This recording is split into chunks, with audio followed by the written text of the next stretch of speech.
Bonjour à toutes et à tous, rebonjour, vous qui nous avez suivis avec le lancement de cette matinée ou vous qui nous retrouvez pour cet atelier débat. Les PIMS Médiation se réinventent. Je salue les intervenants. Bijou Chamba, vous êtes médiatrice sociale au PIMS Médiation de Cergy. On va échanger, vous et moi, dans un instant. Je salue Ali Ri, directeur du PIMS Médiation des Yvelines. Merci d'être là. Du côté du PIMS Médiation de Montargis, Sophie Luret, et vous êtes là et vous êtes avec une de vos collègues, je crois. Voilà, je vous vois juste à côté. Et puis, Edith Orlando Kozik, directrice du PIMS Médiation Porte de Provence. Vous restez avec moi. Je me tourne sur ce plateau, sachant qu'on est cet événement hors public, en dématérialisé, contexte sanitaire oblige. Toutes les garanties de sécurité sont évidemment respectées. Je suis avec Benoît Bourrat, directeur général du réseau national PIMS Médiation. Benoît, je vous laisse introduire cet atelier. Très bien, merci beaucoup Sylvain.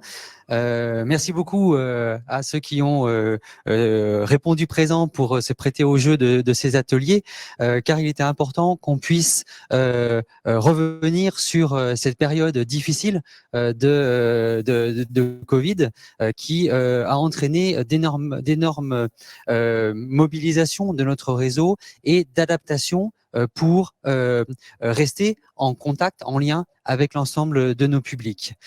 Donc après la période de confinement que nous avons connue, donc il y a eu vraiment une période où les PIMS ont dû être fermés et donc n'étaient plus en capacité de recevoir le public. Et dès que cela a été possible, nous avons réouvert l'intégralité de nos lieux avec tout un plan progressif de réouverture, avec pour enjeu premier, et voire même unique, de pouvoir de nouveau réaccueillir l'ensemble de nos publics pour limiter la fracture sociale dans laquelle on s'était engagé et permettre très rapidement de renouer le lien avec l'ensemble des usagers des PIMS Médiation. Alors pour cela, on a adapté complètement notre modèle PIMS.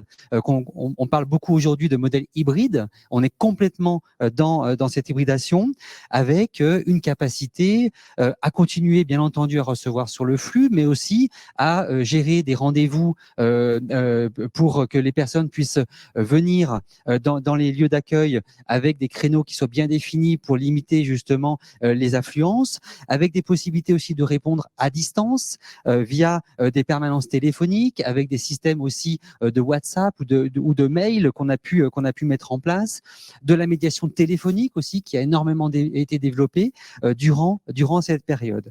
Donc notre modèle, avec toutes ces évolutions qui ont pu être mises en place, a permis de maintenir un accès aux services auprès des usagers et de permettre de poursuivre l'accompagnement attaché à l'ensemble de ces services-là. Et c'est justement ces focus qu'on aimerait faire aujourd'hui, ce matin, pour montrer toute cette ingéniosité qu'il y a eu à travers les PIMS et regarder comment demain on va pouvoir les intégrer complètement à notre modèle pour qu'ils perdurent et qu'on ait aujourd'hui la capacité de proposer un système d'accueil démultiplié permettant de répondre à tous les publics et à toutes les problématiques que l'on peut trouver sur les territoires. Alors, juste une petite annonce, parce que ça me paraît important de le faire, et puis c'est l'occasion. Dès la semaine prochaine, le 25 juin, notre président, donc Jean-François Vakiri, qui est intervenu tout à l'heure, viendra à la rencontre des équipes. Il sera sur Lyon. Il pourra donc venir dans le PIMS lyonnais et déjà approcher au plus près ces évolutions et comment demain on va pouvoir les faire perdurer, les faire évoluer et enrichir notre modèle. Voilà, donc c'était important de pouvoir l'introduire de cette manière-là. Alors, vous l'avez dit ou vous allez le dire, mais en tout cas, je voulais juste le préciser. Les interventions qui vont intervenir là maintenant dans le cadre des ateliers vont nous permettre de pouvoir revisiter le métier de la médiation sociale, puisqu'il a été chahuté durant cette période de crise sanitaire, et en même temps de pouvoir identifier ensemble les bonnes innovations, les bonnes pratiques qui ont pu être mises en place et qui déjà sont intégrés dans le quotidien de nos médiateurs. Donc, faisons ces focus ensemble. Je vous laisse la parole, Sylvain. Merci beaucoup. Merci beaucoup pour cette introduction très, très vivante, Benoît. Merci à vous. Alors, vous êtes devant votre ordinateur, les règles du jeu, si je puis dire. Vous voyez un onglet sur la droite de votre ordinateur ou de votre tablette, un onglet chat et un onglet questions. Utilisez, vous avez commencé à le faire, ces onglets. Témoignez, racontez-nous, reportez tout ce que vous souhaitez mettre en avant. On est vraiment dans un échange interactif, l'onglet chat et l'onglet questions. Je vois une première intervention. Vous me demandiez si on a pris un petit peu de retard dans les échanges. Juste pour vous dire que toutes les discussions depuis 10h30 qui étaient sur le média Acteur Public TV, on vous les enverra à l'issue de notre échange. Je vais d'abord échanger avec vous, Bijou Chamba, médiatrice sociale au PIMS Médiation de Cergy, et puis il y aura cet échange croisé avec les directrices et directeurs des autres structures, si vous voulez bien. Alors je me tourne vers vous, Bijou Chamba, en distanciel, à distance, comme on dit, médiatrice sociale au PIMS Médiation de Cergy. On a échangé hier, vous et moi, pour préparer cet échange. Peut-être d'abord un mot sur votre structure, et puis après, je vous poserai quelques questions. Expliquez-nous PIMS Médiation de Cergy, si vous voulez bien. Alors, il y a le petit problème de son. On ne vous entend pas. Je vois du direct dématérialisé. Il faut que vous activiez votre micro. Voilà. Je pense que vous m'entendez? Allez-y. Okay. Donc, je suis médiatrice sociale au PIMS Médiation de Cergy depuis le 1er octobre 2019. Parlez bien fort. Vous m'entendez? Voilà. Donc, médiatrice sociale. Vous pouvez monter un petit peu le son de votre ordinateur.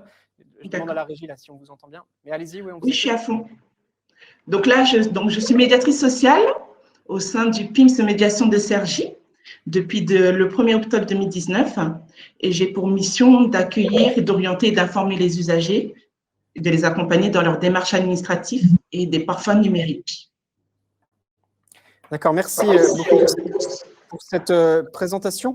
Un mot sur votre quotidien. Mesures sanitaires, Benoît l'a évoqué, qui ont mis en suspens, qui ont fortement perturbé l'activité des PIMS, vos interventions. Alors dites-nous comment vous êtes adapté, tout simplement. L'ouverture, donc en mai 2020, on a modifié l'accueil, que ce soit l'accueil physique et téléphonique. Donc, il faut savoir qu'avant la crise sanitaire, on recevait les usagers sans rendez-vous, ce qui apportait un flux important dans nos locaux. Et pour respecter aussi le protocole, on a dû mettre en place ce système de rendez-vous, donc via un agenda électronique, donc Booking, qui doit parler à beaucoup de médiateurs, médiatrices. Et aussi, on a vu aussi une augmentation au niveau de la médiation téléphonique, c'est-à-dire accueil téléphonique. Ça a changé, c'est plus simplement des rendez-vous, des demandes de rendez-vous, mais presque on appelle ça des pré-médiations, des personnes qui nous posent énormément de questions. Donc, on commence la médiation par téléphone, on essaie de les guider au mieux, et c'est ce qu'on a mis en place. Bien sûr, pour respecter le protocole, on a mis en place les équipements sanitaires, tels que le plexiglas, le gel, le gant, afin d'accueillir au mieux les usagers et en toute sécurité. Comment vous définiriez votre métier de médiateur social aujourd'hui au regard de ce qui se passe depuis plusieurs mois? Comment vous définiriez vos missions et vos interventions, Bijou Chamba? Alors, pour ma part, une médiatrice ou un médiateur, on est là pour recréer le lien, pour accompagner les usagers, surtout ceux qui sont vraiment coupés ou qui ne savent pas comment entreprendre leur démarche administrative.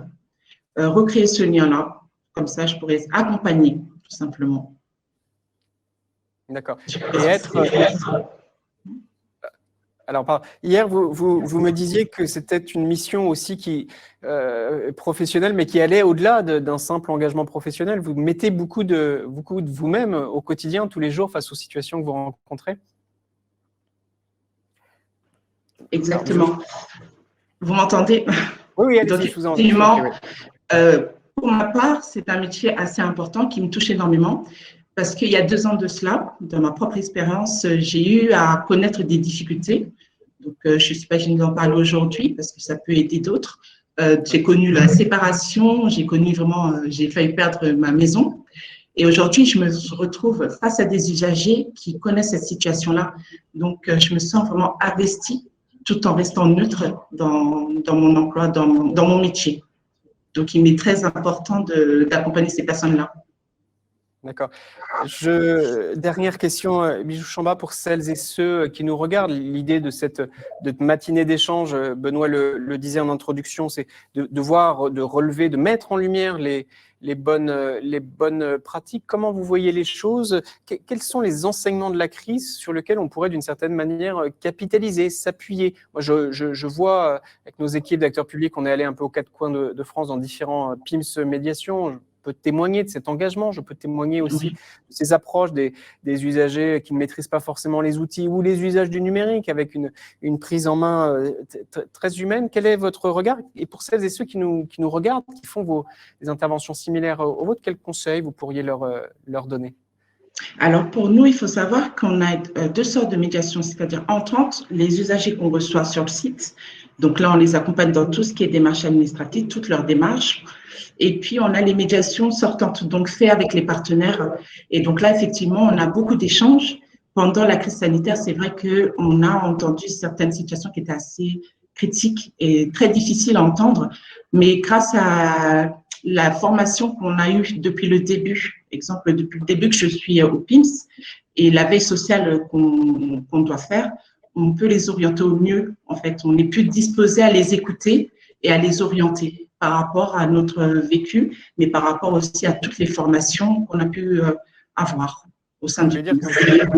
Vous avez été formé, vous êtes régulièrement formé, justement pour vous adapter à ces situations qui évoluent aussi en fonction de l'actualité. C'est ce que vous nous expliquez là. Exactement. Il faut savoir que dès que j'ai commencé mon poste donc, en tant que médiatrice sociale, tout de suite, j'ai été pris en charge par l'Union des PIMS et par différents partenaires pour pouvoir se former. Exemple, pour la CAF, on a eu droit à une immersion. Vraiment, on était au milieu et puis pour mieux apprendre le métier, mieux gérer aussi nos médiations du début à la fin, pour être disposé à les accompagner au mieux. Cet enjeu de formation est extrêmement fort. On l'a vu dans les autres interventions. Benoît le disait en creux en lançant notre échange. Merci beaucoup, madame. Merci beaucoup, Bijou Chamba, d'avoir témoigné ce matin. C'est très éclairant et ça dit beaucoup aussi de l'engagement, de votre engagement à vous, de l'engagement de celles et ceux qui nous regardent, qui font vivre les PIMS médiation. Alors, vous pouvez rester avec nous si vous le voulez, juste couper votre micro. Je vous propose de démarrer l'échange croisé. Ali Ri, directeur du PIMS médiation des Yvelines, merci d'être là. Edith Orlando-Kozik, directrice du PIMS médiation Porte de Provence. Sophie Luret, directrice du PIMS médiation de l'agglomération montargeoise et Rive-du-Loing. Et je vous ai pas cité tout à l'heure, je vous prie de m'en excuser, Mélanie Bertocci, animatrice sociale de l'Atelier 21, la maison pédagogique du PIMS médiation. Merci à vous quatre d'être là. Je vous propose peut-être, si vous en êtes d'accord, un rapide premier tour de table où vous nous expliquez un petit peu vos interventions, votre structure, vos structures associatives. Et puis, dans un deuxième temps, on expliquera, je vous proposerai de mettre en avant un peu les initiatives que vous avez mis en place. Vous voulez bien démarrer, Madame Orlando-Kozik, du côté du PIMS médiation Porte de Provence. Est-ce que vous pouvez nous dire en quelques mots, quelques phrases, comment fonctionne votre structure associative? Merci d'être là. Bonjour à tous. Donc le PIMS Porte de Provence, c'est une création d'une association créée en 2009, une médiation sociale labellisée France Service. Deux éléments distinctifs nous concernent, c'est l'axe mobilité, puisque nous sommes abrités, hébergés dans une ancienne gare, donc avec un fort partenariat SNCF. Deuxième point particulier de notre PIMS, nous sommes labellisés depuis l'origine espace public numérique. Donc le numérique chez nous, ça fait vraiment partie du métier de base. Et donc, nos activités se construisent beaucoup en itinérance, puisque nous habitons un territoire rural et nous évoluons sur une communauté de communes de 44 000 habitants, dont plus de 44% habitent dans des tout petits villages entre 300 et 2000 habitants. Merci pour cette présentation. On voit quelques images. Alors, je ne sais pas si c'est vos activités à vous, vos équipes. En tout cas, c'est les équipes des PIMS médiation. Je reviens vers vous dans un instant, Madame Orlando-Kozik. Ali, et je le précise, vous avez commencé à le faire investissez le chat. Je relaye au fur et à mesure, dans quelques instants, vos témoignages et vos questions. Et les équipes d'acteurs publics et les équipes du réseau national PIMS Médiation sont aussi là pour vous répondre directement si vous avez des questions pratiques. Aliri, à vous la parole, monsieur le directeur du PIMS Médiation des Yvelines. Un mot sur votre structure.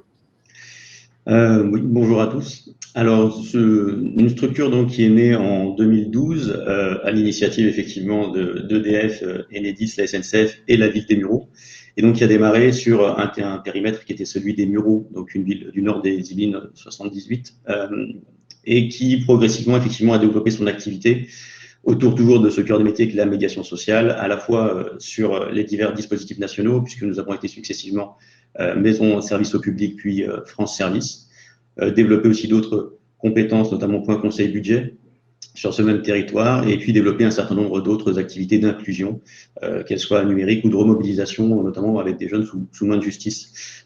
C'est une activité qui s'est largement développée sur l'ensemble du nord des Yvelines, puisque nous intervenons désormais sur l'ensemble de la maille de la communauté urbaine Grand Paris, Seine-et-Oise, ainsi qu'un peu plus au centre des Yvelines, sur Saint-Cyr-l'École depuis peu, puisque nous portons une seconde France Service sur ce territoire.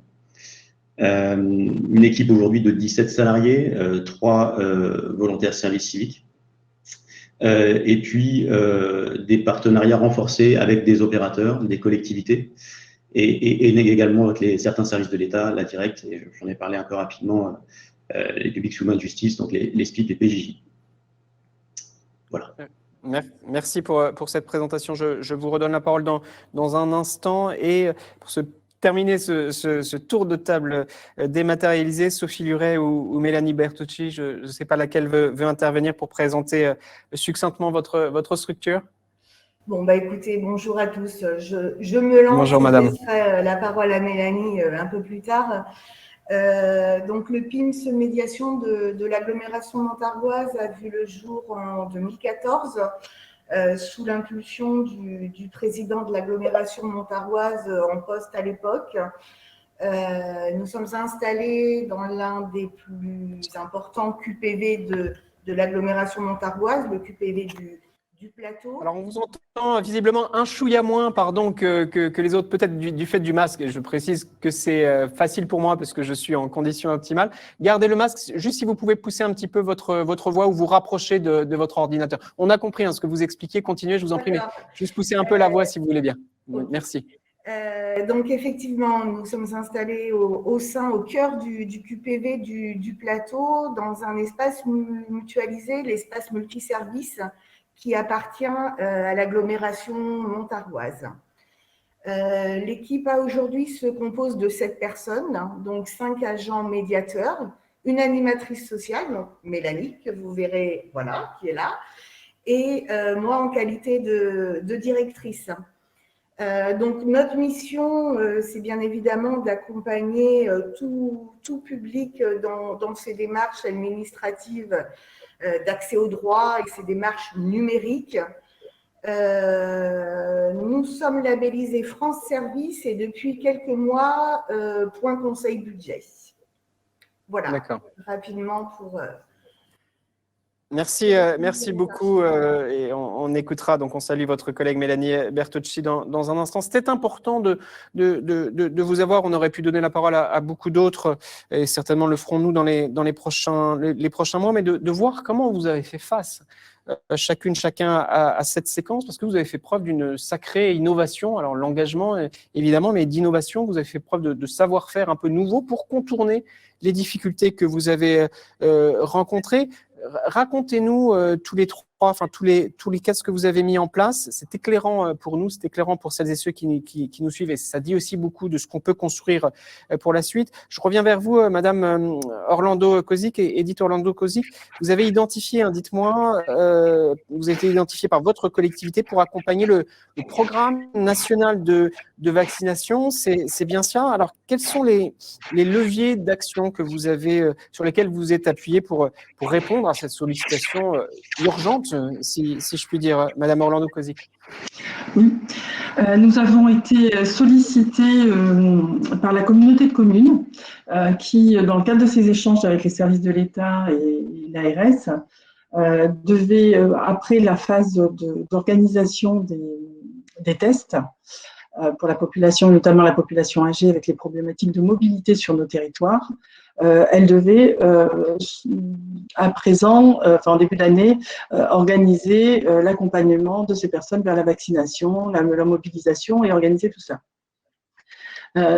Avec des équipes réduites dans les petits villages, avec une population donc fragile, ils voyaient difficilement comment s'organiser et donc ils ont fait appel au PIMS tout simplement pour pouvoir organiser ce dispositif, donc à la fois en termes d'ingénierie de service, mais aussi parce que dans les ressources humaines que nous avons, puisqu'on travaille au PIMS, nous avons 9 contrats aidés, PEC, et puis bien sûr encadrés. Nous avons du mobilier, du matériel informatique qui était portable, puisque nous sommes espace public numérique, nous avons des véhicules, voitures de service et autres. Donc forcément, ils ont bien compris que nous étions déjà dotés des équipements, plus de l'énergie et de l'envie de contribuer à l'activité locale et à affronter ensemble ces problématiques sanitaires. Donc nous avons pu organiser cette présence dans le cadre de tournées, avec l'appui. En fait, on a vraiment co-construit cette présence sur les petits villages avec les services de la communauté de communes et des élus des petites communes, de façon à pouvoir assurer une présence rassurante auprès des populations. Nous avons pu accompagner 235 personnes sur 5 semaines, avec des personnes avec une moyenne d'âge de 78 ans. On a rencontré des personnes de plus de 100 ans. Donc, vous imaginez bien que pour elles, déjà, faire le tri dans toutes les informations qui pouvaient circuler, c'était déjà très compliqué. Et en plus, quand on leur disait qu'il fallait qu'elles se présentent pour prendre un rendez-vous sur une plateforme en ligne Doctolib, alors là, c'était extrêmement compliqué. Donc, c'est effectivement dans le cadre d'un accompagnement de médiation sociale que nous avons pu agir.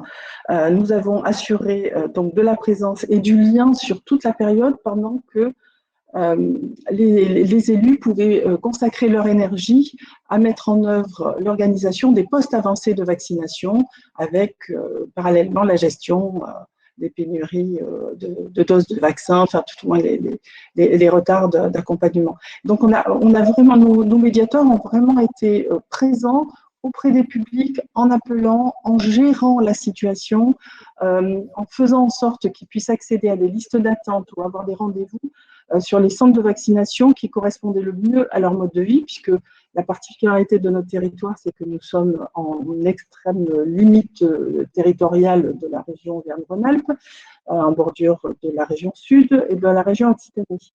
Donc, certaines personnes ont pu être prises en charge par le département de Vaucluse, d'autres ont pu s'organiser pour accéder plus facilement au département du Gard. Et donc, toute cette gestion-là qui est chronophage, c'est le PIMS qui l'a assuré en assurant la continuité d'information des publics et des élus. Et puis, bien sûr, nous avons aussi pu discuter avec Doctolib de façon à ce qu'il nous crée un canal sur la plateforme pour que le PIMS puisse poser des demandes de rendez-vous sans obliger une usagère de 102 ans à souscrire un abonnement portable, créer son adresse mail, etc. Voilà. D'accord, donc un fort engagement. J'aime bien ce que vous dites, les structures étaient là et l'enthousiasme était là, il me semble. Juste, vous avez évoqué quelques données chiffrées sur le nombre de personnes que vous avez rencontrées, le nombre de rendez-vous pris, le nombre de permanences assurées. Ces chiffres-là dont vous disposez, je crois, sont assez impressionnants. Alors, impressionnant en proportion de notre petit territoire rural. Donc, ce sont, je vous disais, 235 personnes, moyenne d'âge de 78 ans. C'est plus d'une centaine d'heures de présence en face à face avec les usagers dans les communes. Et c'est une quarantaine de permanences. Et puis après, il y a toute cette partie back-off qu'on a gérée depuis le PIMS en gare à Donzère, voilà. Et je tenais aussi simplement à préciser que cette capacité à se mobiliser sur une demande des élus relève aussi d'une commande de nos partenaires gouvernants du PIMS, puisque le PIMS est dirigé par Madame Doppel, qui est la directrice territoriale de Romardèche d'Enedis, et notre vice-président c'est SNCF. Donc, ce sont des entreprises et des représentants d'entreprises qui sont extrêmement demandeurs d'une présence du PIMS sur le territoire, un très fort ancrage territorial. Voilà. Et donc, c'est ce qui libère la capacité d'agir de la directrice que je suis. Ouais, c'est très pertinent. On voit, je vous relancerai d'ailleurs tous sur la suite, comment on capitalise sur tout ça, mais c'est extrêmement éclairant. Alieri, qu'est-ce que vous avez mené, qu'est-ce que vous avez développé au cours de cette, et comment vous avez réagi au cours de cette période de confinement, au cours de cette période de crise sanitaire dont on n'est pas tout à fait sorti, évidemment. Alieri.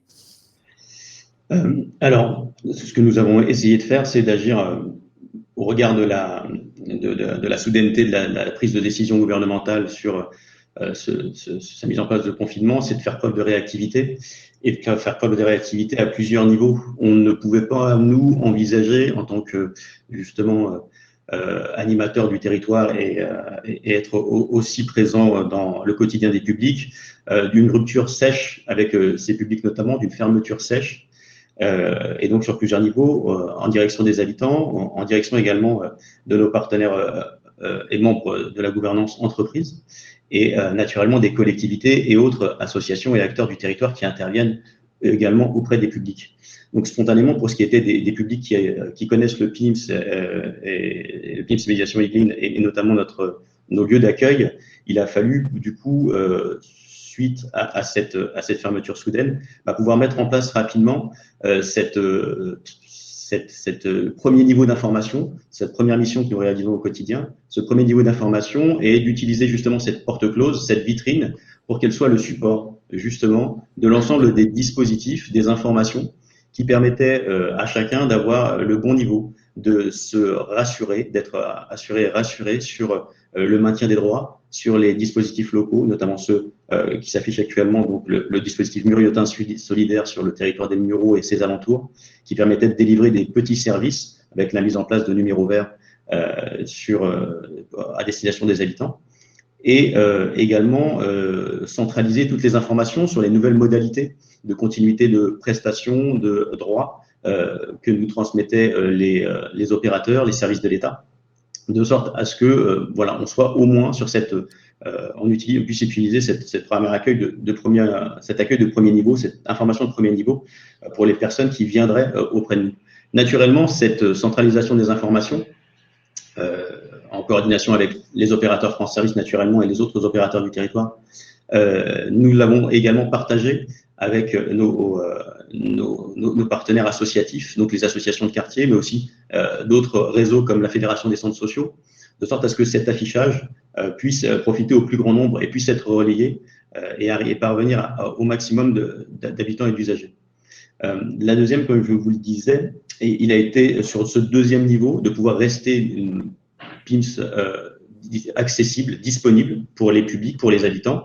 Et donc, nous avons mis en place effectivement un accueil téléphonique distant à travers deux lignes téléphoniques mobiles et sur lesquelles les personnes pouvaient également nous contacter par SMS et via WhatsApp, enregistrer effectivement un message vocal pour les personnes qui étaient en difficulté avec la langue française pour l'écrire ou la lire. Et nous chargeons effectivement ensuite, dans un second temps, de les recontacter dans la journée, dans un délai raisonnable, pour effectivement, là aussi, amener un premier niveau d'information et, quand cela a été possible, guider à distance ces publics sur leur démarche à réaliser ou les mettre en lien avec d'autres dispositifs locaux selon leur lieu de résidence. Globalement, nous avons traité effectivement entre 30 et 40 demandes par semaine, ce qui est effectivement bien en dessous que nos logiques d'accueil en présentiel, mais qui a permis quand même effectivement de continuer à montrer cette logique à la fois de présence, d'accessibilité, mais aussi d'articulation avec l'ensemble des autres initiatives mises en œuvre sur le territoire. La troisième, c'était avec nos partenaires entreprises, et donc là, on était plutôt sur les publics qui venaient à nous, et donc avec nos partenaires entreprises, nous avons pris le parti, fidèle à notre principe d'aller vers les publics, donc justement de contacter les usagers, clients de nos partenaires entreprises, donc notamment EDF, Engie, Suez France et les bailleurs, notamment ICF Habitat la Sablière, sur effectivement des campagnes d'information, des prises de contact distantes auprès d'elles, afin de pouvoir, là encore, amener le bon niveau d'information, s'assurer que tout allait bien, et puis agir aussi sur une veille, une détection pour éventuellement les familles qui se rencontraient des difficultés sur l'accès à un équipement numérique pour la continuité notamment du suivi scolaire des enfants dans le cadre de l'école à distance. Ce qui a permis effectivement là aussi de faire remonter un certain nombre de situations de blocage ou d'impasse et d'amener la totalité des services coordonnés sur ces territoires. Globalement, on a, pour le résumer, été réellement dans cette logique d'aller vers les personnes et effectivement avec une souplesse qui était de se dire que ils sont disponibles forcément puisque confinés et s'assurer effectivement de pouvoir faire remonter là aussi au bon niveau les éventuelles difficultés qu'ils rencontraient. C'est une question, vous m'entendez? Oui. Oui, je vous entends. Juste, je regarde le chat. Je me permets d'intervenir parce qu'il y a une question de Pascal Gauthier. Je vous salue, monsieur, et merci de poser cette question. Et il vous le demande, comment faites-vous, alors vous parlez d'aller vers, comment faites-vous pour vous faire connaître justement par les publics, ce que vous venez d'expliquer? Alors, on a déjà un ancrage territorial important puisque c'est une activité qui est menée, comme je vous le disais au préalable, depuis 2012 et qui a grandi au fur et à mesure des années, qui s'est largement développée, qui a construit des partenariats aussi importants. Et c'est vrai qu'aujourd'hui, tant au niveau des usagers, par cette logique de bouche à oreille, il se trouve que nous n'avons pas besoin globalement d'avoir de communication en destination des publics directement. Disons que le bouche à oreille et les orientations de l'ensemble de nos partenaires, collectivités, acteurs associatifs ou entreprises, ou travailleurs sociaux, ou écrivains publics, orientent assez spontanément vers nous. Le cadre professionnel qui est le nôtre et cette polyvalence d'activités et d'accompagnement que nous menons ont largement creusé effectivement cette aura, ce retentissement de l'activité du PIMS qui permet d'aller toucher, en tout cas, ou d'être bien identifié par les publics. Merci. Je reviens vers vous dans un instant. Je vois que dans le chat, Clotilde Garcia, Madame la directrice du PIMS du Narbonnais, c'est bien ça, vous répond aussi à cette question. Le bouche à oreille fonctionne très bien, près de 40% chez nous à Narbonne, et la sous-préfecture, les commissariats, les partenaires, etc. Dernière tour de table pour cette réaction, cet engagement et face à la crise, Sophie Luret et Mélanie Bertocci. Alors, du côté du PIMS, médiation de l'agglomération montargeoise et Rive du Loing, alors vous avez tout simplement créé un projet qui était infaisable, c'est bien ça, mettre en œuvre en période de crise sanitaire un projet qui est devenu réalité, donc une maison pédagogique qui a ouvert dans un quartier politique de la ville à 2 pas de votre PIMS. Racontez-nous, c'est assez étonnant. En préparant l'échange, je regardais mes notes, je me posais la question, comment vous avez fait tout simplement? Alors, oui, effectivement, donc pour refaire parlez bien rapidement, fort, je me permets par rapport à votre intervention, bien près du micro et poussez la voix, on vous écoute. Est-ce que ça va à peu près? Oui, c'est bien. Allez-y. Ok. Oui, donc je disais pour refaire rapidement l'historique. En 2019, un projet émane d'un constat commun entre le PIMS de Montargis et l'un de nos partenaires, Valoir Habitat, quant aux besoins et difficultés que peuvent rencontrer les usagers en termes de logement, de précarité énergétique et plus largement du bien vivre chez soi. Donc, aussitôt, le maillage débute et on sollicite tous nos partenaires privés, partenaires publics, les institutions locales pour penser et déployer ce projet dans les meilleures conditions. La date du 16 mars 2020 arrive et malheureusement, on met de côté dans un carton ce projet, mais qu'on ne tarde pas à ressortir du carton et à dépoussiérer dès l'automne 2020, donc pour mes mots en plein deuxième confinement, pour quand même ouvrir cette maison pédagogique, l'Atelier 21. Et là, on décide tous d'un commun accord d'une ouverture en mars 2021. Donc, cette maison pédagogique, l'Atelier 21, est située juste en face le PIMS médiation de l'agglomération montargoise. Et du coup, je le rappelle, en plein QPV du plateau. À partir de ce moment-là, tout s'est très vite enchaîné. Bon, pour ce projet, du coup, un peu fou en pleine crise sanitaire, je vous l'accorde, mais qui se devait d'aboutir rapidement à l'heure où la crise plaçait encore davantage en retrait et difficulté nos usagers. Effectivement, comme la plupart des PIMS, on ne recevait que sur rendez-vous, avec un flux du public qu'on devait absolument maîtriser. Donc là, on prend conscience de l'urgence et on reprend contact aussitôt avec tous nos partenaires. Et là, tous, sans exception, acceptent de nous suivre dans l'aventure, en pleine crise sanitaire.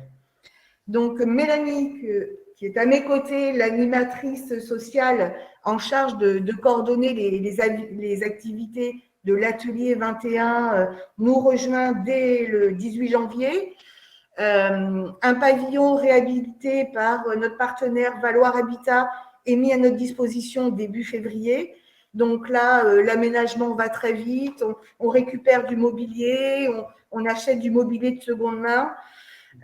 Nos partenaires historiques, je tiens à le souligner, tels que Suez, Enedis, Engie, EDF, acceptent de se transformer en animateurs d'ateliers, ce qui nous permet du coup d'établir la toute première programmation de ces ateliers gratuits et ouverts à tous.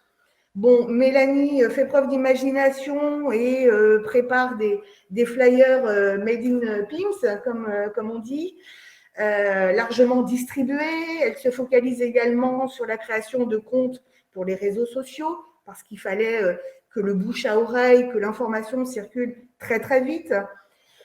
Dernière chose, le budget se trouve bouclé grâce au soutien financier de nos partenaires bailleurs sociaux comme Valoir Habitat, le GEM Loiret, 3F Centre-Loire, sans oublier les fonds pour l'innovation sociale.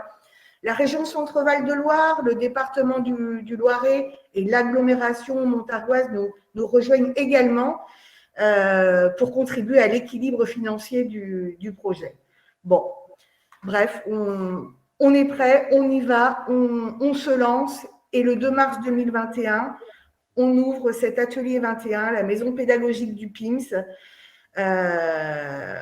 avec bien entendu une jauge et un protocole sanitaire bien encadré.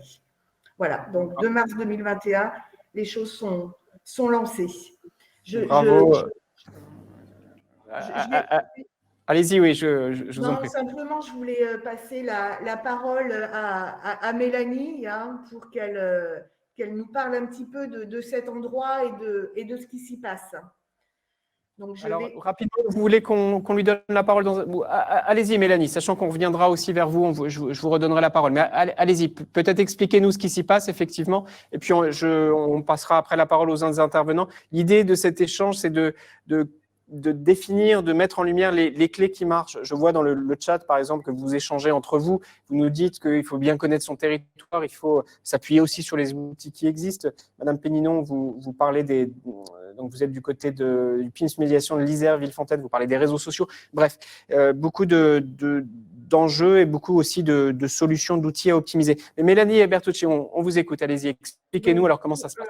L'idée de l'atelier 21, effectivement, c'est de proposer en fait que les ateliers collectifs que vous pouvez proposer avant. Essayez de vous rapprocher de l'ordinateur, si vous pouvez, de bien parler fort aussi. Désolé pour cette contrainte, mais… Il n'y a pas de souci. Est-ce que vous m'entendez bien là? C'est bon? C'est bien, c'est mieux. Allez-y. Okay. Je vais faire l'effort avec le masque. Donc, l'idée de l'atelier 21, c'est effectivement, on proposait des ateliers collectifs avant au PIMS Médiation. Et donc, l'idée, c'était de développer un espace d'accueil, d'échange pour les habitants et d'accueillir sur le principe du collectif autour de toutes les problématiques du logement et de pouvoir se projeter dans une vraie maison, dans une vraie habitation plutôt que dans une salle de conférence ou autre, pour pouvoir s'y projeter et utiliser également la maison comme test ou comme espace d'expérimentation pour l'ensemble des habitants de l'agglomération. Voilà un petit peu l'idée. L'idée, c'est de proposer des ateliers en fonction des besoins des habitants et aussi des problématiques qu'ont pu identifier nos partenaires, que ce soit associatifs ou les entreprises avec lesquelles le PIMS travaille.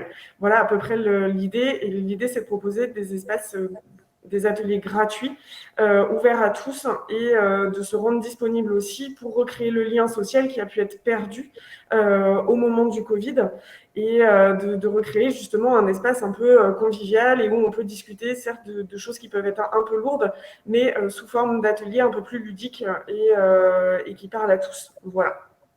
Merci, merci Mélanie. Voilà comment un projet infaisable, impossible, se met en place sur la base de votre engagement, sur la base de votre enthousiasme, sur la base de votre travail, sur la base aussi, et ce qui est indiqué dans le chat, de la connaissance de votre territoire, la connaissance aussi de vos partenaires. Je vois que le temps file, je vais essayer de relayer un certain nombre de questions, mais sachez que si je ne peux pas toutes les relayer, on reviendra vers vous, les équipes du PIMS Médiation, du réseau national aussi vous répondront individuellement. Donc n'hésitez pas, il y a l'onglet questions, il y a l'onglet chat. Peut-être pour nous diriger vers la fin de cet atelier, pour celles et ceux qui nous regardent, quelles sont les méthodes que vous avez mises en place? Alors vous les avez détaillées, mais comment vous voyez la suite? Comment on capitalise sur tout ça? Comment vous avez tissé de nouveaux liens avec les acteurs de vos territoires, et comment tout cela peut vous permettre de déployer, de démultiplier vos activités, sachant qu'on le verra tout à l'heure avec l'entretien qu'on a réalisé avec Cédrico, le secrétaire d'État, il le dit, le réseau des PIMS Médiation est juste indispensable. Il faut s'appuyer dessus. Le gouvernement, l'exécutif, entend bien s'appuyer sur ce dispositif-là et donc le renforcer. Peut-être, si vous voulez bien, Edith Orlando Kozik, comment vous voyez la suite? Comment vous avez travaillé davantage, retissé, renforcé plutôt, puisqu'il était déjà très présent, ce lien avec les acteurs de votre territoire? Alors, vous l'avez dit déjà, mais comment vous voyez la suite? Comment vous construisez la suite, les mois, les années à venir? Madame Orlando Kozik, vous êtes. Alors, déjà en étant présent sur le territoire, en étant présent hors les murs, chez nos partenaires, ne pas se cantonner de délivrer nos actions dans nos locaux. Je pense comme ceci à des ateliers qu'on peut conduire dans le cadre de politiques publiques comme les garanties jeunes dans les espaces d'émission locales. Donc un peu ce qu'ont fait le collègue à Montargis. Nous sommes aussi présents de façon assez insolite sur un site industriel, puisqu'on a répondu en 2018 à la sollicitation de la responsable des ressources humaines du site industriel de Gerflor à Saint-Paul-Trois-Châteaux, qui voulait, dans le cadre de sa politique de qualité de vie au travail, apporter notre offre de service à ses salariés sur site. Et donc, on s'est lancé dans une expérimentation. Au-delà de la présence une fois par mois sur ce site, ce qui nous était très important, c'était de voir comment réagissaient les usagers à notre présence sur leur lieu de travail. Et en fait, ça a été un véritable plébiscite, à la fois pour le salarié qui peut accéder aux services dont il a besoin avant de repartir chez lui. Donc, sur la partie trajet, ça facilite la vie. Mais aussi pour les propres salariés des services RH et autres managers de l'entreprise qui peuvent venir nous signaler des situations complexes.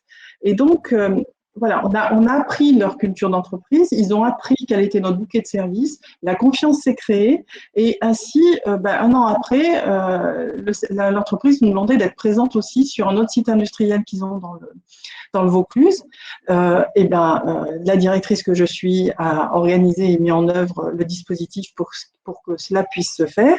Et quand, à la faveur de la situation sanitaire qu'on a connue, on s'est retrouvé avec ce décalage dans les réalités, c'est-à-dire que nous, le PIMS s'était fermé, et en même temps, l'entreprise industrielle, elle, a poursuivi son activité.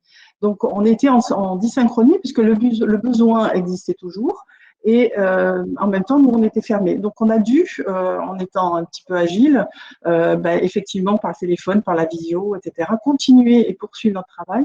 Et ça nous a amené à développer un véritable service à la demande pour cette entreprise, puisque on a été confronté avec elle, avec des salariés, donc qui devait gérer des situations budgétaires souvent difficiles, avec des saisies sur salaire notamment, alors que toutes les administrations étaient fermées et qu'ils se retrouvaient quelquefois sans recours. C'est une situation qu'on avait bien identifiée sur la plateforme Solidarité numérique sur laquelle nous étions présents avec notre médiateur.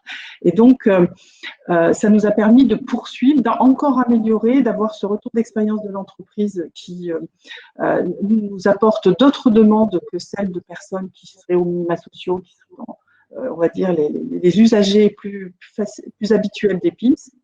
Donc, on a dû repenser notre activité au point que l'entreprise a elle-même identifié un mode de faire spécifique aux PIMS. Et là, cette année, en fin d'année dernière, ils nous ont demandé est-ce que nous aurions un collègue du côté de leur autre site industriel à Tarare, donc dans le Rhône. Et donc, c'est ce service-là que Gerflor a revendiqué aussi pour Tarare, et c'est ma collègue d'Amplepuis qui a répondu positivement. Et c'est dans ce cadre-là qu'on va continuer, nous, à évoluer avec une identification d'une problématique, une co-construction, et puis on va essayer ensemble d'inventer des solutions, et par là même, donc, de nouvelles façons de faire, mais toujours dans l'intérêt de l'usager. Toujours dans l'intérêt de l'usager, du citoyen, et puis une manière de faire, vous le dites en substance, qui porte ces enjeux d'évolution, d'adaptation, cette capacité d'adaptation en fonction de la situation, et votre savoir-faire, votre travail en collectif intervient. Ce sont des méthodes très, très pertinentes. Merci beaucoup. Aliry, cette approche en mode agile, j'ai envie de dire, elle vous parle, vous l'adoptez aussi dans le contexte actuel et surtout pour construire l'après. Est-ce que c'est cette capacité en mode agile aussi qui est importante, pertinente, que vous conseillez pour celles et ceux qui nous regardent, et puis comment on la met en place, si vous voulez bien, Aliry? Oui. Alors effectivement, c'est le terme. Hein. C'est que nous avons, suite à cette première période de confinement, nous avons repris nos activités dès le 18 mai. Et la préparation effectivement de cette réouverture, nous l'avons envisagée comme une reconstruction et pas comme une reprise d'activité. Donc avec un travail commun avec notre gouvernance et donc les entreprises qui y participent, ainsi que les collectivités, les services de l'État et les opérateurs, nous avons travaillé de concert effectivement pour pouvoir réinventer, véritablement reconstruire nos schémas d'accueil et nos parcours d'accueil. Les collègues l'avaient dit un peu plus tôt, on a essentiellement été dans une culture d'accueil sans rendez-vous. Donc notre problématique, elle était plutôt d'ouvrir des portes et d'accueillir, et donc à chaque fois d'impulser une montée en compétences et en connaissances sur les démarches du quotidien, de sorte à ce qu'on autonomise au maximum, dans la mesure du possible, les publics qui venaient nous voir. Il se trouve qu'effectivement, cette volonté de gérer du flux et pas du stock, de ne pas les rendre dépendants, n'était plus envisageable dans les restrictions sanitaires qui étaient en vigueur, et surtout pour assurer en responsabilité la sécurité des salariés et des habitants. De fait, nous avons opté pour une refonte complète de notre architecture téléphonique, pour un passage sur rendez-vous complètement, ce qui n'a pas été sans mal dans cette logique d'agilité, de transition. Et puis également, nous avons travaillé avec la collectivité pour essaimer nos lieux d'accueil et éviter tous les concentrer en un seul, et donc éviter les situations de cluster. Cela répondait aussi à cette capacité de pouvoir aussi absorber le même volume d'activité avec et sans rendez-vous. C'est-à-dire que sur le territoire des Mureaux notamment, même si comme je vous le disais, on intervient sur l'ensemble d'un territoire plus vaste aujourd'hui, et déjà à l'époque. Nous avons créé un des accueils, effectivement, en coordination avec la ville et le département, sur à minima 4 lieux simultanés, de sorte à ce que nous ayons à minima des 4 créneaux de rendez-vous par demi-heure, ce qui pouvait monter jusqu'à 7-8 en simultané. Et donc pouvoir effectivement être dans la même capacité d'accueil, volume de médiation, d'accompagnement, de présence, et du coup une proximité renforcée sur un territoire où effectivement qui est quand même plutôt largement pourvu en quartier de politique de la ville, avec Mantes-la-Jolie, Les Mureaux, Chanteloup-les-Vignes notamment. Donc, être en capacité effectivement d'éviter de concentrer des flux en un seul endroit, agir sur cette logique de proximité et être en capacité de continuer à accueillir sur les mêmes volumes. c'est vrai que ça a été cette transition qui a été un des aspects importants.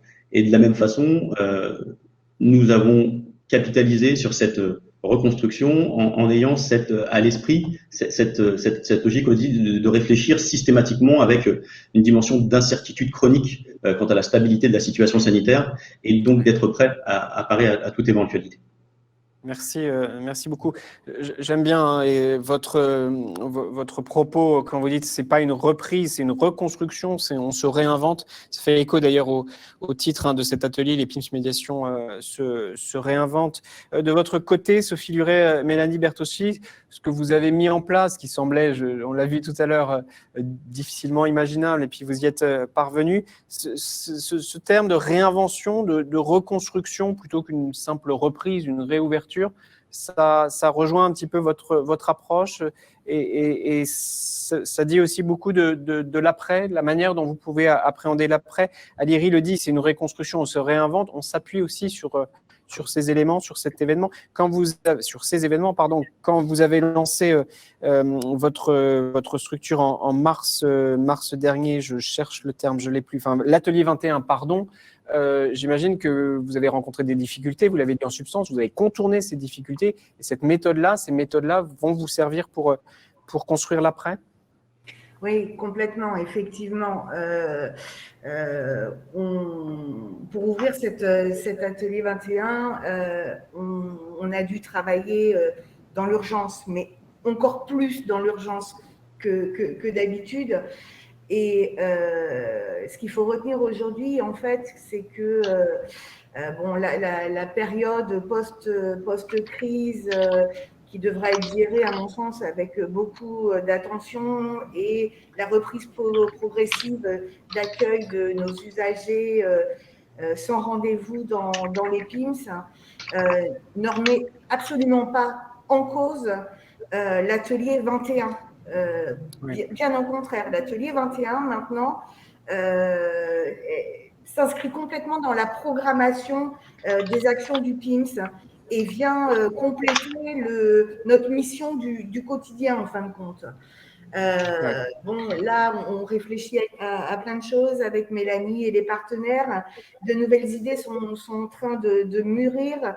Notre panel d'ateliers va s'étoffer grâce notamment, et ça faut le souligner, à nos usagers en fait qui nous sollicitent pour des thématiques d'ateliers qui répondent à leurs préoccupations du quotidien. Donc ça, voilà, il faut vraiment le souligner, c'est quelque chose de remarquable. Bon, la crise sanitaire, en fait, pour conclure, elle nous a permis d'accélérer et de concrétiser ce projet à un moment où on a bien senti l'urgence d'agir sur le territoire. Donc, je pense que la maison pédagogique a de beaux jours devant elle. Après, on peut tout à fait revenir dans un an avec Mélanie si vous nous invitez pour vous dresser un bilan actualisé. L'invitation est prise. Merci Sophie Luret, Mélanie Bertocci. Bien sûr, venez témoigner.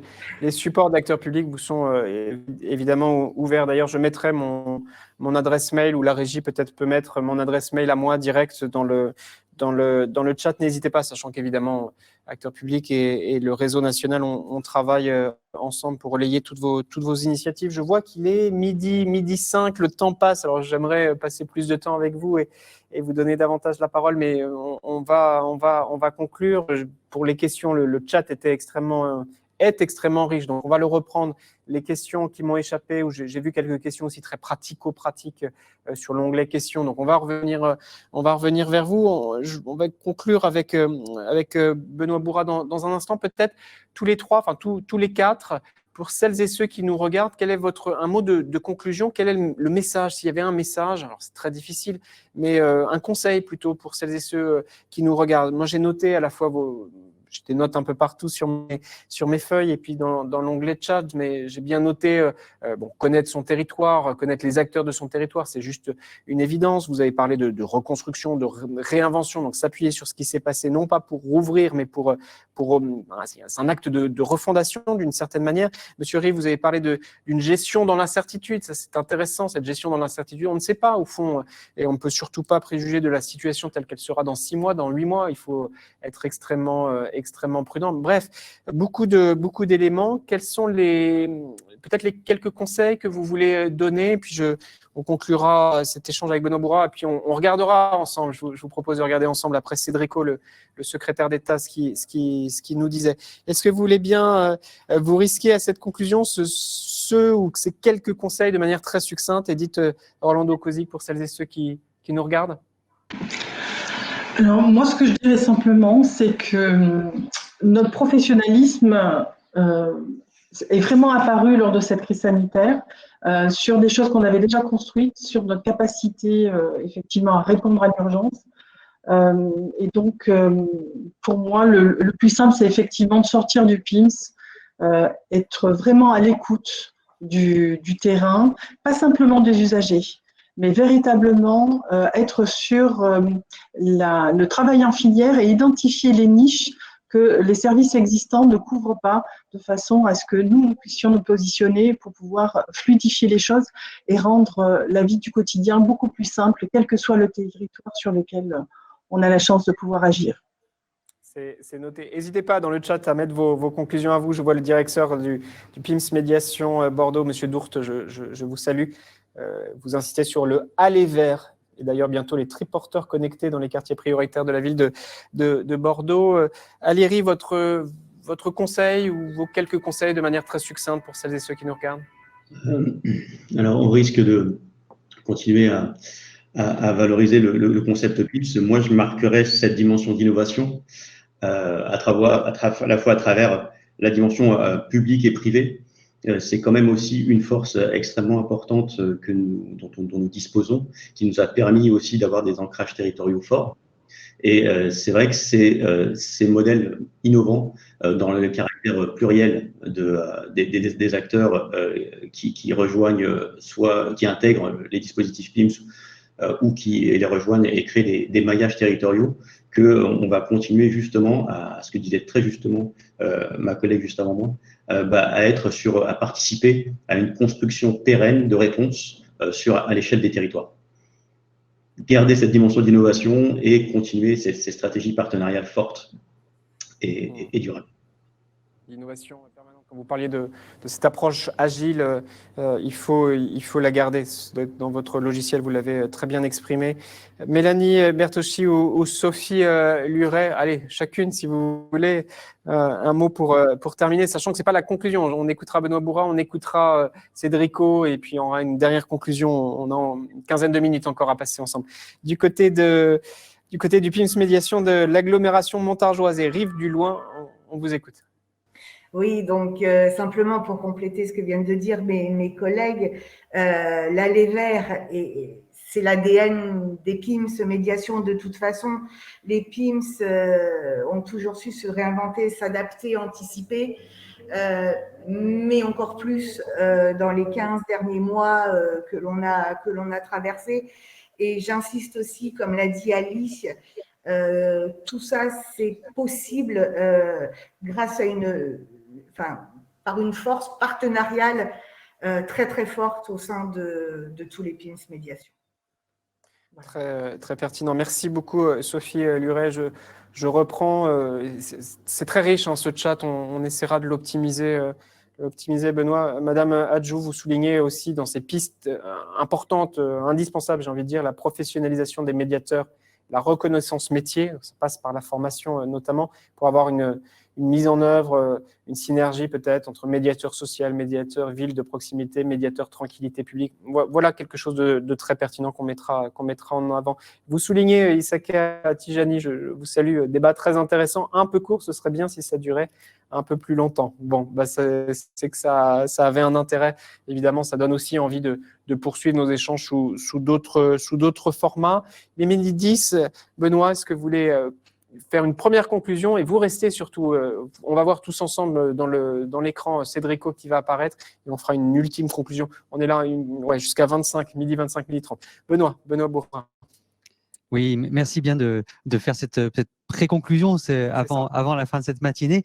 D'abord, ce qui me paraît vraiment important à l'issue de ces ateliers de noter, parce que c'est vraiment flagrant, en tout cas on le perçoit de manière très très importante, c'est l'enthousiasme des directeurs, des directrices sur leur mission en période extrêmement compliquée. Et donc là, c'est vraiment important de le noter. Et il y a un côté un peu émotion qui transparaît à travers leurs interventions, et ça nous permet ça traduit vraiment l'engagement de chacun et de chacune sur leur mission au sein des PIMS. Et je voulais vraiment le redire. Ensuite, pour parler des ateliers, donc ce qui était vraiment important ici, c'est de pouvoir noter l'évolution de notre modèle, comme je l'ai dit en introduction, de pouvoir être conscient que toutes ces innovations, toutes ces bonnes pratiques peuvent être pérennisées. Et en tout cas, au niveau du réseau national PIMS Médiation, on va accompagner et faciliter cette pérennisation d'actions, de bonnes pratiques pour que notre modèle s'enrichisse de tout ce qui a été mis en place dans les différents PIMS. On a aujourd'hui un modèle qui est hybride et on va poursuivre avec ce modèle-là. On est en capacité aujourd'hui d'avoir une bien meilleure gestion de nos flux. On est capable aujourd'hui d'avoir des équipements adaptés pour répondre aux demandes des usagers à distance, par des visios, par du téléphone. Et ça, c'est important et on ne l'avait pas avant la crise. On a la possibilité on a créé plutôt dans nos PIMS de véritables plateformes téléphoniques, on peut le dire comme ça. En tout cas, ce sont des permanences téléphoniques sur lesquelles les usagers peuvent s'appuyer pour avoir des réponses à leurs problématiques quotidiennes. Aujourd'hui, le travail que nous allons faire par la suite, ça va être de trouver les bons niveaux, les bonnes échelles pour que ce développement se poursuive et soit complètement intégré dans notre modèle. À plusieurs reprises, je l'ai entendu, des directrices, directeurs qui disaient on a intégré dans notre quotidien telle ou telle action. Et je crois que c'est vraiment comme ça qu'il faut qu'on le prenne et qu'on permette à notre modèle de se développer dans un environnement qui a fortement bougé, et nous devons à notre tour nous y adapter, et c'est déjà bien le cas. Un petit mot, parce que c'est important. Je voudrais vraiment remercier nos équipes de médiateurs pour toute la période qui a été très difficile pour eux pendant cette crise sanitaire. Une très importante charge de travail a été la leur, quotidienne. Et aujourd'hui, on leur demande encore d'être présents pour réussir la sortie de crise. C'est déjà un terme qu'on utilise de plus en plus, cette sortie de crise, parce qu'on le souhaite tous rapidement. Cette sortie de crise, il faut qu'on la réussisse. Il y aura des étapes à respecter, ça c'est certain. Il ne faut pas aller trop vite, il faut modérer notre ardeur, mais en tout cas, il faut qu'ensemble on la réussisse, et c'est en réseau qu'on réussira. Et ça, c'est important que je puisse bien vous le redire. On sera à vos côtés pour avancer sur ce nouveau modèle que vous avez construit pendant cette période de crise sanitaire. Je voudrais remercier aussi nos entreprises, nos partenaires, qui ont été extrêmement fidèles auprès des PIMS, avec un soutien qui a été renforcé dans des périodes aussi compliquées que celle-ci, avec des engagements qui ont été exprimés de nouveau, et vraiment un appui sur chacun des territoires, par chacune des entreprises partenaires des PIMS Médiation.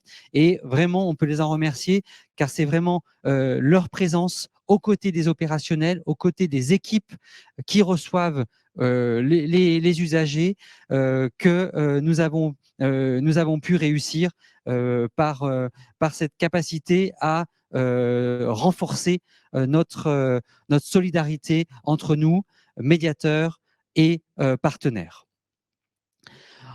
Enfin, et là, ça va pouvoir vous permettre de poursuivre, et c'est important, durant cette période, on a noté très clairement la formidable accélération qu'a connue le numérique, l'inclusion numérique, comme nous l'appelons, sur notre réseau.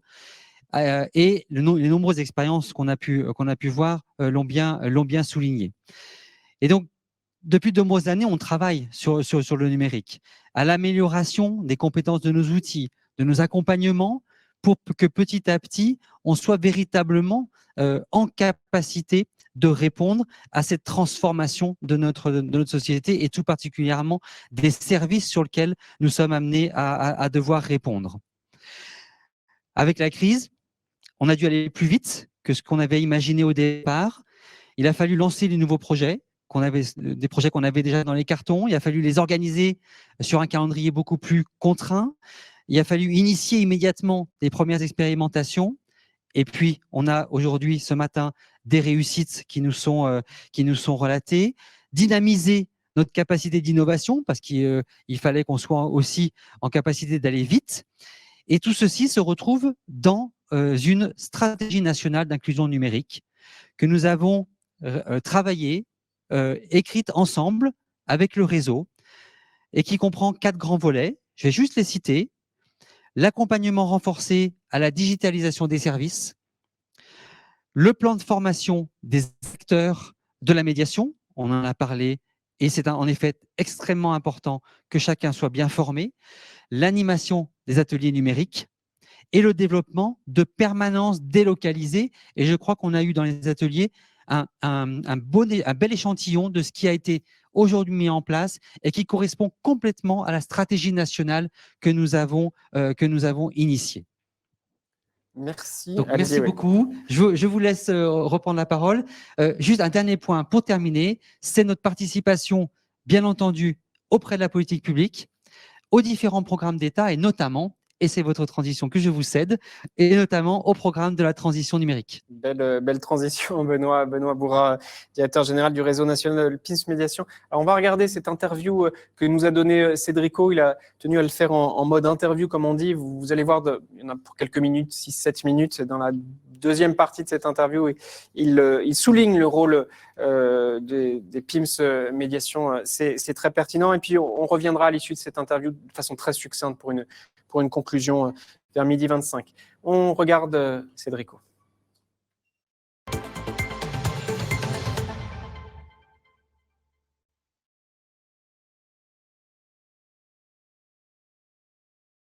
Cédrico, bonjour. Bonjour. Vous êtes le secrétaire d'État chargé de la transition numérique et des communications électroniques. On a vu pendant la crise sanitaire, pendant toute cette année, que les usagers devaient basculer, évidemment, comme tout le monde, sur Internet pour faire leurs démarches. Comment le besoin de médiation sociale et numérique s'est-il accru pendant cette crise et quels enseignements en avez-vous tirés ? Je crois que le fossé qui existait d'une certaine manière dans notre société, il s'est en quelque sorte agrandi.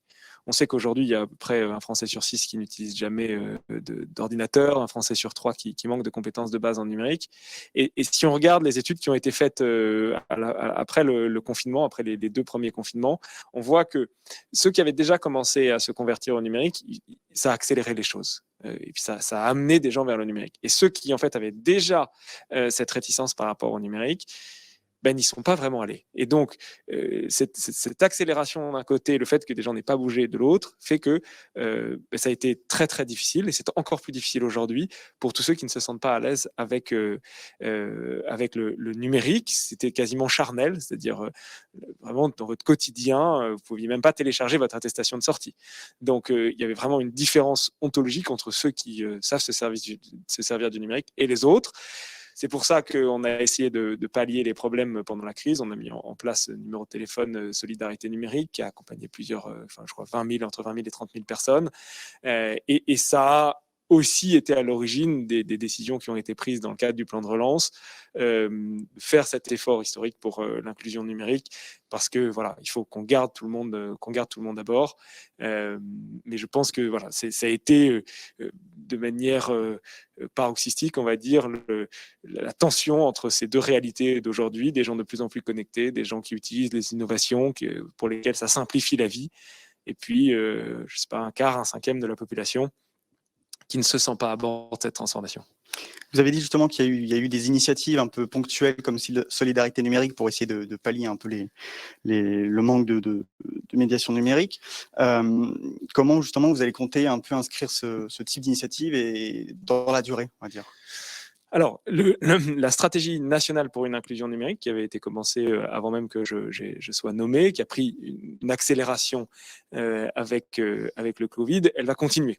Et l'idée, c'est vraiment d'avoir cette stratégie partenariale avec l'ensemble des acteurs, les ONG, enfin, Emmaüs Connect, tous ceux qu'on connaît, les collectivités territoriales, les entreprises qui sont engagées, les PIMS, par exemple, les tiers-lieux, l'État, les institutions, etc., etc. On va continuer à déployer le pass numérique.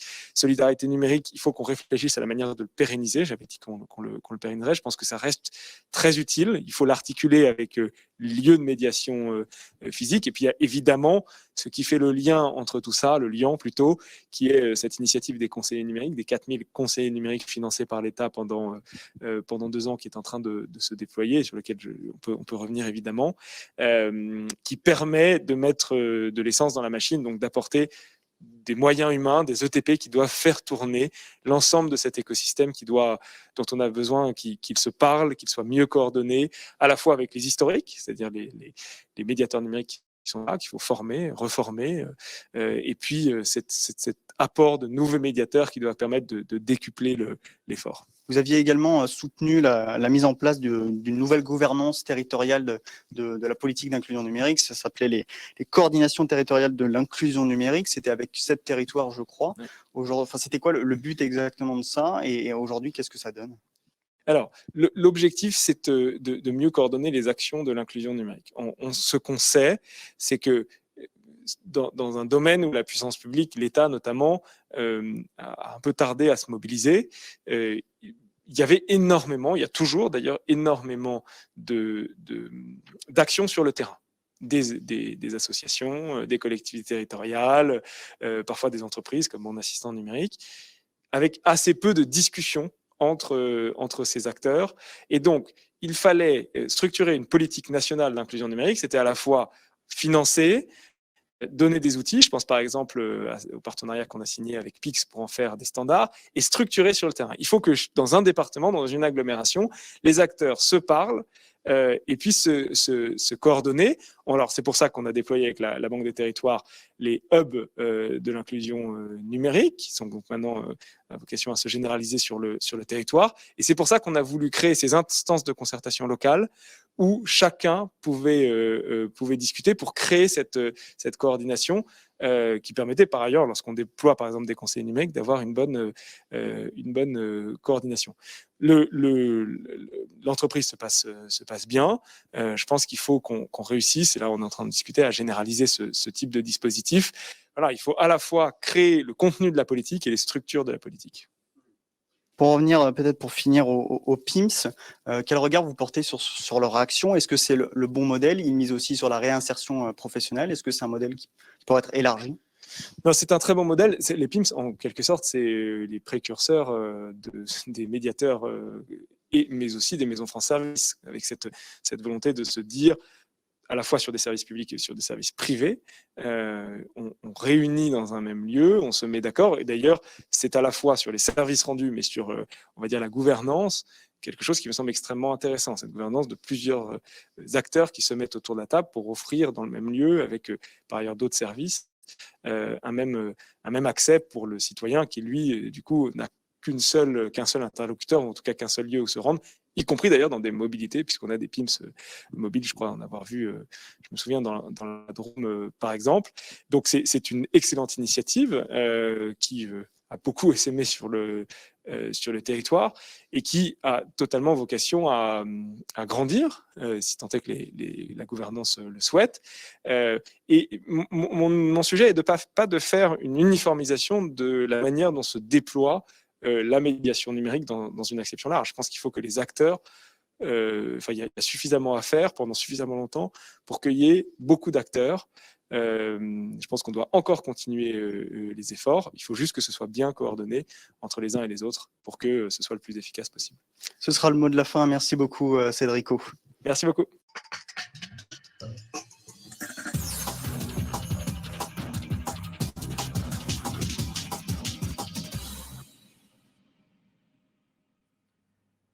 Voilà, c'était Cédric O qui a tenu à témoigner dans le cadre de cette journée, cette matinée PIMS Médiation. On termine, on conclut justement. Jean-François Vakiri, vous êtes revenu conclure nos échanges très riches, très vivants, très engagés. Oui, très riche. Il y a beaucoup de choses à dire. Je crois qu'on sera amené à revenir vers bien sûr les médiateurs, les directeurs. Un bilan, c'est effectivement de règles dans une conclusion. Il y a eu beaucoup de mots qui ont été évoqués, aller vers l'agilité, la gestion de l'incertitude, l'innovation au cœur de l'ADN. Ça a été évoqué par Edith, Ali et bien sûr Sophie dans le cadre de ces discussions. Moi, je retiendrai surtout, si vous me le permettez, cet enthousiasme. On voit qu'il y a de la fatigue, on sait qu'il y a eu de la tension, et pour autant, la passion, elle a été incarnée tout au long de ces entretiens, et c'est ce que j'en retiendrai. Je voudrais également profiter de ce moment pour évoquer la suite, c'est-à-dire qu'on ne va pas s'arrêter là. Pour ma part, j'aurai l'occasion dès la semaine prochaine de me rendre au PIMS de Lyon. J'ai également échangé avec Ali, à qui je rendrai visite très, très, très prochainement pour continuer à incarner là, cette prise en compte du quotidien. Cette prise en compte du quotidien, elle est faite par tous les acteurs. Vous l'avez compris, la réussite de cette journée, je crois que c'était vraiment une réussite. Elle est liée à l'engagement aussi du réseau national. On a remercié les directeurs, les médiateurs. Je voudrais également profiter de ce moment que vous m'offrez pour remercier Benoît, Isabelle, Solène, Laura, Sandrine, qui sont derrière moi, et vous aussi, Sylvain, parce que avec toute votre équipe, vous nous permettez à chaque fois d'organiser dans des conditions absolument merveilleuses ces journées, ces grands moments qui jalonnent la vie des PIMS. Donc vraiment merci. Et puis bien sûr, profiter de cette conclusion pour remercier le ministre qui a eu des mots très sympas. Ouais. Je crois qu'il intervient maintenant régulièrement en conclusion de nos journées nationales, et vraiment il a été très chaleureux et constant dans son appui. Donc voilà, je pense que c'est un moment, je crois, très réussi, avec, je l'ai noté aussi, de la part de l'ANCT, des propositions très concrètes, oui, notamment, c'est une petite annonce que Pierre Bouillon nous a réservée, notamment en matière d'animation, parce que vous l'avez compris, cette journée, elle était placée aussi sous le sceau de l'activité et de la nécessité de fluidifier et donc de faciliter nos interventions sur le terrain. Je sais qu'il y a notamment des choses à améliorer dans le cadre des échanges avec les préfectures, dans le cadre de la mise en œuvre du label France Service, et cette proposition de Pierre Bouillon va dans le bon sens. Voilà, je voulais le relever. Merci encore une fois à toutes et à tous. Merci à vous, merci à vos équipes et vous toutes et tous qui nous regardez. D'abord, vous pouvez revoir tous les replays, toutes les interviews, et puis on reviendra vers vous sur toutes vos questions dans le chat. Merci Jean-François, merci à toutes les équipes de PIMS Médiation. Le chat qui a été très très riche également. Une base intéressante justement pour construire, pour réinventer, reconstruire l'avenir. Merci Jean-François, merci à tous, merci à vous toutes et vous tous. Je vous dis à bientôt.